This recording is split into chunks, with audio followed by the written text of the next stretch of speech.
Everyone, welcome to TPS study. आज की इस क्लास में उत्तर प्रदेश सामान्य ज्ञान पढ़ेंगे जो आपके आने वाले एग्जाम्स के लिए मोस्ट इंपोर्टेंट होने वाली हैं। चलिए देखते हैं। पहला प्रश्न है आपका, उत्तर प्रदेश में सर्वप्रथम किस पक्षी विहार की स्थापना की गई? तो उत्तर प्रदेश में सबसे पहले नवाबगंज पक्षी विहार की स्थापना की गई है। तो डिटेल में पढ़ लेते हैं। नवाबगंज पक्षी विहार की स्थापना, तो नवाबगंज पक्षी विहार की जो स्थापना है वह 1957 में हुई थी। किस जिले में पड़ता है? तो यह आपके उन्नाव जिले में पड़ता है। इसी का नाम बदलकर इसका नया नाम क्या रख दिया गया है? इसका नया नाम रख दिया गया है शहीद चंद्रशेखर आजाद पक्षी विहार। अगला प्रश्न है, उत्तर प्रदेश का राजकीय वृक्ष क्या है? आपका उत्तर हो जाएगा इसमें ऑप्शन सी, उत्तर प्रदेश का राजकीय वृक्ष है अशोक वृक्ष। कुछ इंपोर्टेंट पॉइंट को पढ़ लेते हैं। राजकीय पशु, तो राजकीय पशु क्या है? आपका बारहसिंगा। राजकीय पक्षी, तो राजकीय पक्षी है आपका सारस क्रोच। उत्तर प्रदेश का राजकीय खेल, तो उत्तर प्रदेश का राजकीय खेल है हॉकी। उत्तर प्रदेश का जो राजकीय पुष्प है यह है पलाश आपका। अगला प्रश्न है, उत्तर प्रदेश की सबसे लंबी नहर कौन सी है? तो उत्तर प्रदेश की सबसे लंबी नहर है शारदा नहर। अगला प्रश्न है, निम्नलिखित में से किस नदी के तट पर गोरखपुर जनपद स्थित है? जो गोरखपुर जनपद है वह आपके राप्ती नदी पर स्थित है। अगला प्रश्न है, उत्तर प्रदेश में बहने वाली गोमती नदी किस स्थान पर गंगा नदी से मिलती है? आपका उत्तर हो जाएगा इसमें ऑप्शन सी, गाजीपुर। ये जो गोमती नदी है, गोमती नदी गाजीपुर स्थान पर आकर गंगा नदी से मिलती है। अगला प्रश्न है, चौधरी चरण सिंह स्टेडियम उत्तर प्रदेश के किस जिले में है? ये चौधरी चरण सिंह जो स्टेडियम है यह उत्तर प्रदेश के मुजफ्फरनगर में स्थित है। इंपोर्टेंट पॉइंट को पढ़ लेते हैं। चौधरी चरण सिंह हवाई अड्डा, तो चौधरी चरण सिंह हवाई अड्डा कहाँ पर स्थित है? तो यह है आपका लखनऊ में स्थित है। अगला प्रश्न है, उत्तर प्रदेश की पहली महिला मुख्यमंत्री कौन बनी है? तो उत्तर प्रदेश की पहली महिला मुख्यमंत्री रही हैं सुचेता कृपलानी। और उत्तर प्रदेश के पहले मुख्यमंत्री, तो उत्तर प्रदेश के पहले मुख्यमंत्री जीवी पंत रहे हैं। अगला प्रश्न है, उत्तर प्रदेश के किस स्थान का दशहरी आम विश्व प्रसिद्ध है? आपका उत्तर हो जाएगा इसमें ऑप्शन सी, मालिहाबाद।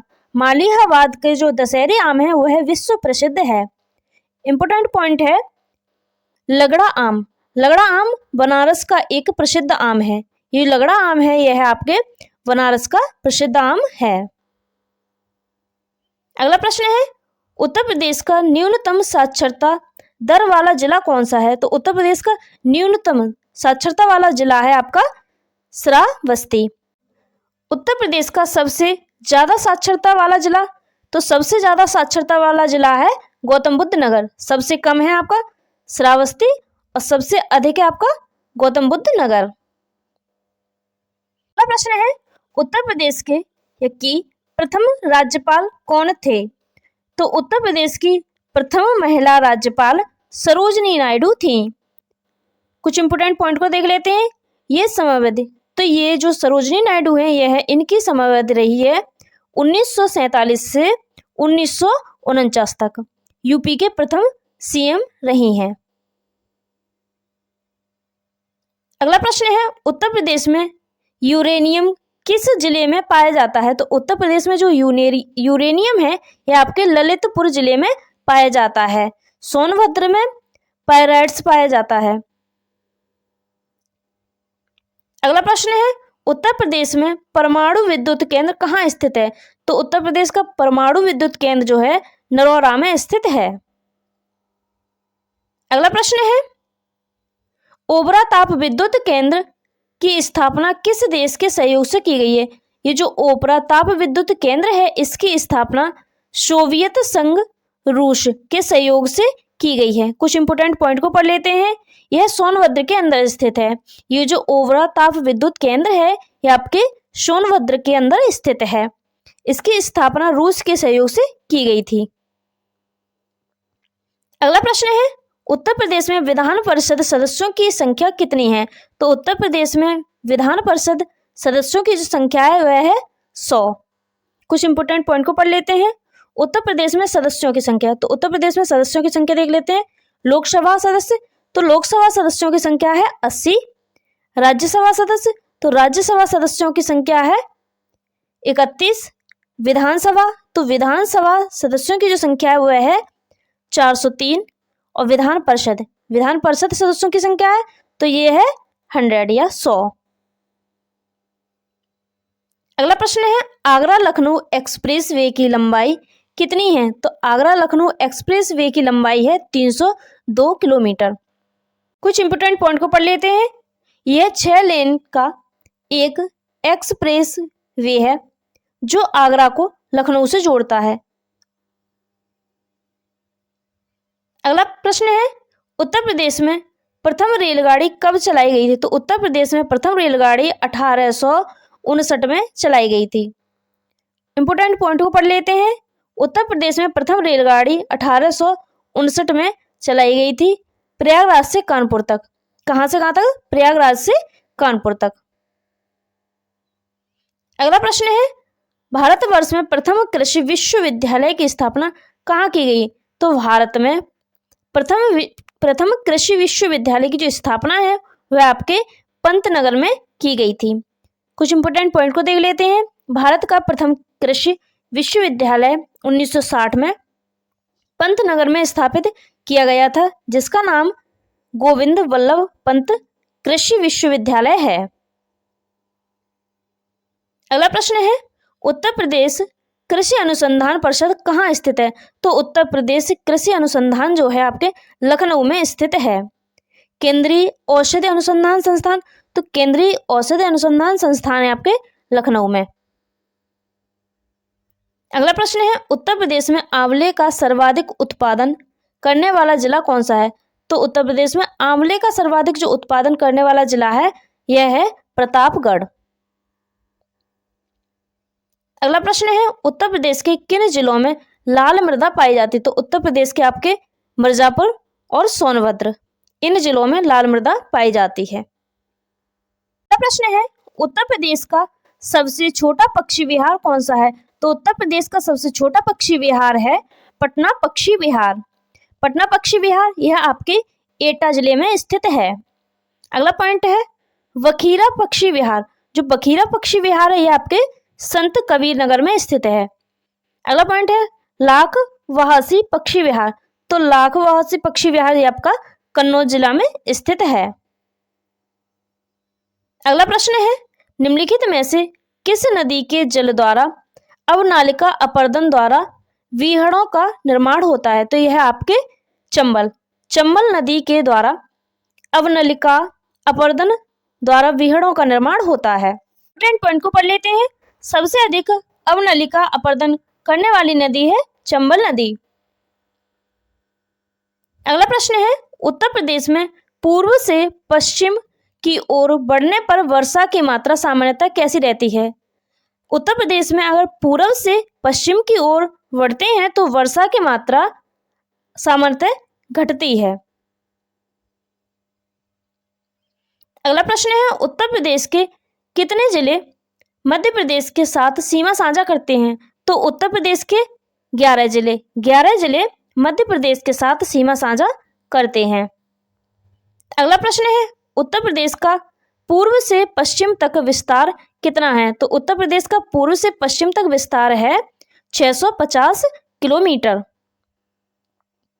अगला प्रश्न है उत्तर प्रदेश का उत्तर से दक्षिण तक विस्तार कितना है? तो उत्तर प्रदेश का उत्तर से दक्षिण तक विस्तार है यह है 240 किलोमीटर। अगला प्रश्न है वर्तमान में उत्तर प्रदेश का क्षेत्रफल कितना है? तो वर्तमान में उत्तर प्रदेश का क्षेत्रफल है 2,40,928 वर्ग किलोमीटर। अगला प्रश्न है उत्तर प्रदेश को कितने भौगोलिक भागों में विभाजित किया गया है? तो उत्तर प्रदेश को आपके तीन भौगोलिक भागों में विभाजित किया है। ये कौन कौन से हैं? तो ये हैं भावर व तराई, भावर या तराई, मध्यवर्ती मैदान, तीसरा है दक्षिणी मैदान। इन 3 भागों में विभाजित किया जाता है। अगला प्रश्न है उत्तर प्रदेश की सबसे ऊंची पहाड़ियां सोनाक और कैमूर किन जिलों में स्थित है? तो यह है आपके मिर्जापुर और सोनभद्र में स्थित हैं। अगला प्रश्न है उत्तर प्रदेश का सबसे उत्तरी जिला कौन सा है? तो उत्तर प्रदेश का सबसे उत्तरी जिला है सहारनपुर। अगला प्रश्न है उत्तर प्रदेश के किस जिले में सर्वाधिक वर्षा होती है? तो उत्तर प्रदेश के गोरखपुर जिले में सर्वाधिक वर्षा होती है। गोरखपुर जिले में औसत 184.7 सेमी वर्षा होती है। अगला प्रश्न है उत्तर प्रदेश में शीत ऋतु में तापमान किस ओर बढ़ता है? तो उत्तर प्रदेश में शीत ऋतु में तापमान है वह आपके उत्तर से दक्षिण की ओर बढ़ता है। अगला प्रश्न है उत्तर प्रदेश के किस जिले में सबसे कम वर्षा होती है? तो उत्तर प्रदेश के आपके ये मथुरा जिले में सबसे कम वर्षा होती है। मथुरा जिले में औसत 54 सेंटीमीटर वर्षा होती है। अगला प्रश्न है उत्तर प्रदेश में वर्षा मुख्यतः किन मानसून के द्वारा होती है? तो उत्तर प्रदेश में मुख्यतः वर्षा दक्षिण पश्चिम मानसून के द्वारा होती है। अगला प्रश्न है उत्तर प्रदेश का कौन सा नगर सुहाग नगरी कहलाता है? तो उत्तर प्रदेश का ये जो फिरोजाबाद नगर है यह आपके सुहाग नगरी कहलाता है। पेठा नगरी, तो पेठा नगरी आगरा को कहते हैं। इत्र नगरी कहते हैं कन्नौज को। अगला प्रश्न है निम्नलिखित में से कौन सही सुमेलित नहीं है? एक बार पढ़ लेते हैं सभी को। पहला है आपका कन्नौज इत्र नगरी के नाम से जाना जाता है। दूसरा है आपका बुलंदशहर चीनी मिट्टी के लिए प्रसिद्ध है। तीसरा है आपका चित्रकूट आपका लकड़ी के खिलौने के लिए प्रसिद्ध है। चौथा अमरूद जेली, तो अमरूद जेली आपके हिमाचल प्रदेश की प्रसिद्ध है। अगला प्रश्न है उत्तर प्रदेश के निम्नलिखित में से किस जिले में केंद्र सरकार की अफीम की फैक्ट्री स्थित है? तो केंद्र सरकार की अफीम की फैक्ट्री गाजीपुर में स्थित है। अगला प्रश्न है उत्तर प्रदेश के किस जिले में चंबल नदी यमुना नदी से मिलती है? तो उत्तर प्रदेश के इटावा जिले में जो चंबल नदी है वह यमुना नदी से मिलती है। अगला प्रश्न है यमुना नदी उत्तर प्रदेश में कहां से प्रवेश करती है? यमुना नदी है यह उत्तर प्रदेश में सहारनपुर से प्रवेश करती है। कुछ इंपोर्टेंट पॉइंट को पढ़ लेते हैं। यमुना की सबसे बड़ी सहायक नदी, तो यमुना की सबसे बड़ी सहायक नदी है गंगा नदी। अगला पॉइंट है यमुना नदी की कुल लंबाई, तो यमुना नदी की जो लंबाई है वह 1376 किलोमीटर है। अन्य नाम यमुना नदी के अन्य नाम है कालिंदी, खुला नाला। अगला प्रश्न है अब्दुल करीम खान हिंदुस्तानी संगीत के किस घराने के प्रतिपादक हैं? तो ये आपके किराना घराने के प्रतिपादक हैं। कुछ इंपोर्टेंट पॉइंट को पढ़ लेते हैं। यह शामली जनपद के अंतर स्थित है। ये जो किराना घराना है ये आपके शामली जनपद के अंदर स्थित है। इसके संस्थापक अब्दुल करीम खान व अब्दुल वाहिद खान हैं। अगला प्रश्न है उत्तर प्रदेश में भारत कला भवन कहाँ स्थित है? तो भारत कला भवन ये आपके वाराणसी में स्थित है। यह VHU के परिषद में स्थित है। अगला प्रश्न है अटाला मस्जिद नामक 14वीं शताब्दी की प्रसिद्ध मस्जिद उत्तर प्रदेश के किस शहर में स्थित है? तो यह आपके जौनपुर में स्थित है। इसका निर्माण इब्राहिम शाह सरकी द्वारा कराया गया था। अगला प्रश्न है निम्नलिखित में से किसे नगर महोदय श्री के नाम से जाना जाता है? तो नगर महोदय श्री के नाम से कन्नौज को जाना जाता है। इंपोर्टेंट पॉइंट को पढ़ लेते हैं। महोबा, तो महोबा को महोत्सव नगर के नाम से जाना जाता है। कन्नौज को जाना जाता है नगर महोदय श्री के नाम से। अगला प्रश्न है उत्तर प्रदेश में आयुर्वेद महोत्सव का आयोजन किस जनपद में किया जाता है? तो उत्तर प्रदेश में आयुर्वेद महोत्सव का जो आयोजन है वह आपके झांसी में किया जाता है। कुछ इंपोर्टेंट पॉइंट को पढ़ लेते हैं। कंपिल महोत्सव, तो कंपिल महोत्सव जो है फर्रुखाबाद में आयोजित किया जाता है। कजली महोत्सव, ये जो कजली महोत्सव है यह आपके महोबा में आयोजित किया जाता है। तीसरा है आपका कजरी महोत्सव, कजरी महोत्सव ये आपका मिर्जापुर में आयोजित किया जाता है। अगला आपका सुलह-कुल महोत्सव, ये जो सुलह-कुल महोत्सव है ये आपके आगरा में आयोजित किया जाता है। अगला है आपका ताज महोत्सव, ताज महोत्सव आपका आगरा में आयोजन किया जाता है इसका। अगला आपका हरिदास जयंती, तो इसका आयोजन वृंदावन में होता है। अगला प्रश्न है उत्तर प्रदेश में जैन एवं बौद्ध दोनों का प्रसिद्ध तीर्थ स्थान क्या है? तो उत्तर प्रदेश में जैन और बौद्ध दोनों का तीर्थ स्थान है कौशाम्बी। अगला प्रश्न है उत्तर प्रदेश में सभी आधिकारिक कार्यों में हिंदी का उपयोग करने के लिए किस वर्ष इसे कानूनी रूप से बाध्यकारी बना दिया गया है? तो यह आपके 1951 से बना दिया गया है। अगला प्रश्न है निम्नलिखित में से बुंदेलखंड का लोकप्रिय गीत कौन सा है? तो बुंदेलखंड का लोकप्रिय गीत है आल्हा। अगला प्रश्न है उत्तर प्रदेश के निम्नलिखित जिलों में से कहाँ अनुसूचित जातियों की संख्या सर्वाधिक है? तो उत्तर प्रदेश में अनुसूचित जातियों की जनसंख्या सीतापुर में सर्वाधिक है।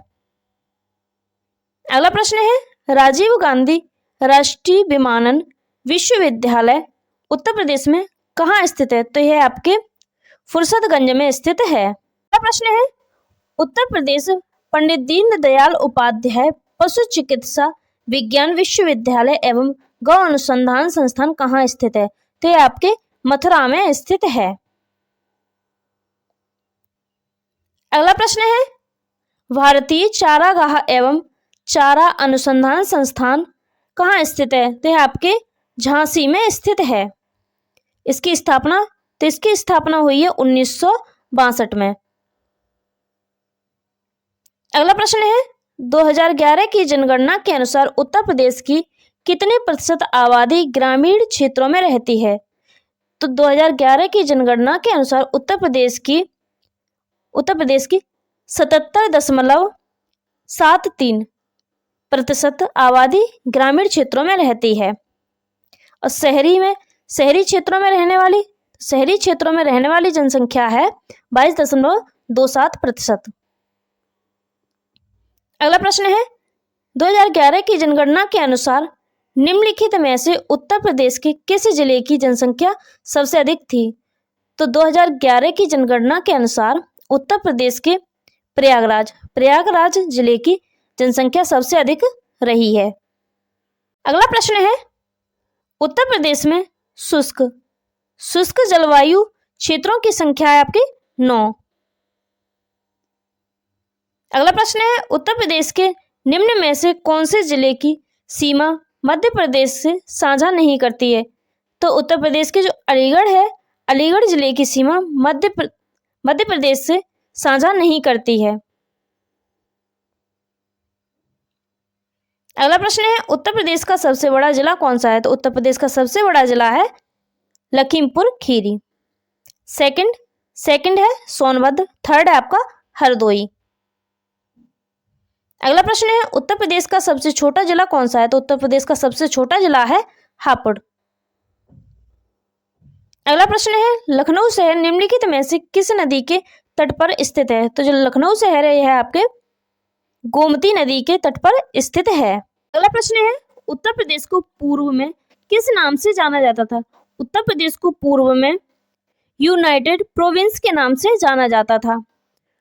1950 से पहले उत्तर प्रदेश को यूनाइटेड प्रोविंस के नाम से जाना जाता था। अगला प्रश्न है जनसंख्या के अनुसार भारत का सबसे बड़ा राज्य कौन सा है? तो जनसंख्या के अनुसार भारत का सबसे बड़ा राज्य है उत्तर प्रदेश।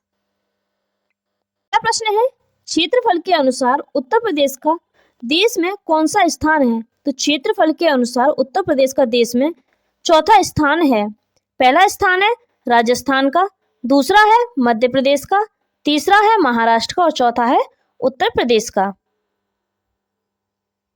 अगला प्रश्न है निम्नलिखित में से इत्र नगरी से इत्र नगरी के नाम से किसे जाना जाता है? तो इत्र नगरी के नाम से कन्नौज को जाना जाता है।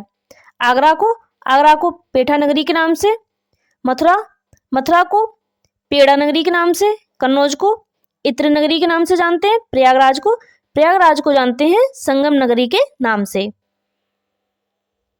अगला प्रश्न है उत्तर प्रदेश का नाम उत्तर प्रदेश कब पड़ा? तो उत्तर प्रदेश का जो नाम उत्तर प्रदेश है यह आपके 24 जनवरी 1950 में पड़ा था। कुछ इंपोर्टेंट पॉइंट को पढ़ लेते हैं। राष्ट्रीय बालिका दिवस, तो राष्ट्रीय बालिका दिवस 24 जनवरी को मनाया जाता है। उत्तर प्रदेश दिवस 24 जनवरी को मनाया जाता है। अगला प्रश्न है प्रदेश में दिया सलाई उद्योग बनाने का प्रमुख केंद्र कौन सा है? तो दिया सलाई बनाने का प्रमुख केंद्र है आपका बरेली। कुछ इंपोर्टेंट पॉइंट को पढ़ लेते हैं। चीनी उद्योग केंद्र है सीतापुर में। चमड़ा उद्योग केंद्र है कानपुर। नवाबों का शहर लखनऊ को कहा जाता है। अगला पॉइंट है दिया सलाई उद्योग, तो दिया सलाई उद्योग बरेली और सेकंड है सहारनपुर। बरेली को सुरमा नगरी भी कहते हैं। अगला प्रश्न है किस वर्ष उत्तरांचल उत्तर प्रदेश से अलग हुआ? तो जो उत्तरांचल या उत्तराखंड है यह उत्तर प्रदेश से 9 नवंबर 2000 में अलग हुआ था। सन 2000 में उत्तराखंड भारत का 27वां राज्य बना। अगला प्रश्न है प्रदेश में ताला बनाने का प्रमुख केंद्र कौन सा है? तो ताला बनाने का प्रमुख केंद्र है अलीगढ़। कुछ इंपोर्टेंट पॉइंट को पढ़ लेते हैं। कैंची उत्पादन के लिए तो यह मेरठ है। ताला उत्पादन अलीगढ़। माचिस उद्योग बरेली और सहारनपुर। इत्र नगरी कन्नौज। लकड़ी उद्योग बनारस। अगला आपका काजल या सुरमा उद्योग, तो ये भी आपका बरेली हो जाएगा। अगला प्रश्न है उत्तर प्रदेश में गेहूं का सर्वाधिक उत्पादन किस क्षेत्र में होता है? तो जो गेहूं का उत्पादन है यह आपके गंगा घाघरा दोआब में होता है। दो नदियों के बीच के स्थान को क्या कहते हैं? दोआब कहते हैं। तो उत्तर प्रदेश में गेहूं का सर्वाधिक उत्पादन जो है गंगा घाघरा दोआब में होता है।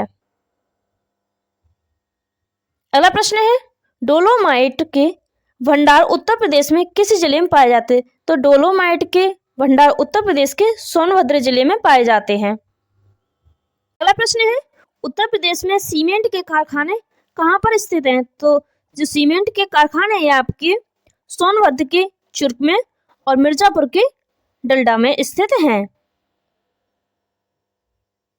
अगला प्रश्न है उत्तर प्रदेश में कृषि द्वारा लगभग कितने प्रतिशत आय होती है? तो उत्तर प्रदेश में कृषि द्वारा लगभग 68% आय होती है। अगला प्रश्न है प्रदेश में साबुन बनाने का प्रमुख केंद्र कौन सा है? तो साबुन बनाने का प्रमुख केंद्र है कानपुर। अगला प्रश्न है प्रदेश में कागज बनाने का प्रमुख केंद्र कौन सा है? तो कागज बनाने का प्रमुख केंद्र है आपका सहारनपुर। अगला प्रश्न है काशी का सर्वप्रथम उल्लेख प्राप्त होता है? तो काशी का सर्वप्रथम उल्लेख अथर्ववेद में मिलता है। कुछ इंपोर्टेंट पॉइंट को पढ़ लेते हैं। काशी की बहन किसे कहते हैं? तो काशी की बहन गाजीपुर को कहा जाता है। वेदों की कुल संख्या है 4। कौन कौन से हैं? ऋग्वेद, ये सबसे प्राचीन वेद है। दूसरा आपका सामवेद संगीत का वेद कहते हैं इसे, या संगीत का उल्लेख मिलता है इसमें। तीसरा आपका यजुर्वेद, यज्ञ का उल्लेख मिलता है। चौथा है आपका अथर्ववेद, जादू टोना टोटके का उल्लेख मिलता है, या इसे जादू टोना का वेद भी कहा जाता है। अगला प्रश्न है भगवान बुद्ध ने ज्ञान प्राप्ति के बाद अपना प्रथम उपदेश दिया, तो प्रथम उपदेश दिया था सारनाथ में। कुछ इंपोर्टेंट पॉइंट को पढ़ लेते हैं। ज्ञान की प्राप्ति कहाँ हुई थी? तो भगवान बुद्ध को ज्ञान की प्राप्ति बोध गया में हुई थी। जन्म जन्म नेपाल के लुम्बिनी में हुआ था। प्रथम उपदेश दिया था सारनाथ में। मृत्यु हुई थी कुशीनगर में। महात्मा बुद्ध को लाइट ऑफ एशिया के नाम से भी जाना जाता है। अगला प्रश्न है, भारत में प्रोजेक्ट टाइगर प्रारंभ किया गया था। तो भारत में प्रोजेक्ट टाइगर 1973 में प्रारंभ किया गया था। कुछ इंपोर्टेंट पॉइंट को पढ़ लेते हैं। प्रतिवर्ष 29 जुलाई को वाघ दिवस के रूप में मनाया जाता है। सर्वाधिक टाइगर की संख्या मध्य प्रदेश में सर्वाधिक टाइगर्स की संख्या है, इसलिए मध्य प्रदेश को टाइगर स्टेट ऑफ इंडिया कहते हैं। वर्तमान समय में भारत में 3167 टाइगर हैं। अगला प्रश्न है, उत्तर प्रदेश का एकमात्र राष्ट्रीय उद्यान कौन सा है। तो उत्तर प्रदेश का एकमात्र राष्ट्रीय उद्यान है दुधवा राष्ट्रीय उद्यान। दुधवा राष्ट्रीय उद्यान लखीमपुर खीरी में स्थित है। अगला प्रश्न है, उत्तर प्रदेश का हीरा किस जिले से निकाला जाता है। तो उत्तर प्रदेश में जो हीरा है वह आपके बांदा जिले से निकाला जाता है। यूरेनियम आपके ललितपुर से निकाला जाता है। अगला प्रश्न है, उत्तर प्रदेश के किस नगर को पीतल नगरी कहते हैं। तो पीतल नगरी आपके मुरादाबाद को पीतल नगरी कहते हैं। अगला प्रश्न है, उत्तर प्रदेश के उत्तरी भाग को किन देशों की सीमा स्पर्श करती है। तो उत्तर प्रदेश के उत्तरी भाग को नेपाल की सीमा स्पर्श करती है। अगला प्रश्न है, निम्नलिखित में से कौन सा नगर गंगा के किनारे स्थित नहीं है। तो आपके आगरा जो नगर है वह गंगा के किनारे स्थित नहीं है। यह आपके आगरा यमुना नदी के किनारे स्थित है, जबकि कानपुर, वाराणसी और गढ़मुक्तेश्वर ये तीनों आपके गंगा नदी के किनारे स्थित हैं। आगरा आपका यमुना नदी के किनारे स्थित है। वीडियो अच्छी लगी तो लाइक करें, चैनल को सब्सक्राइब करें। Thank you for watching.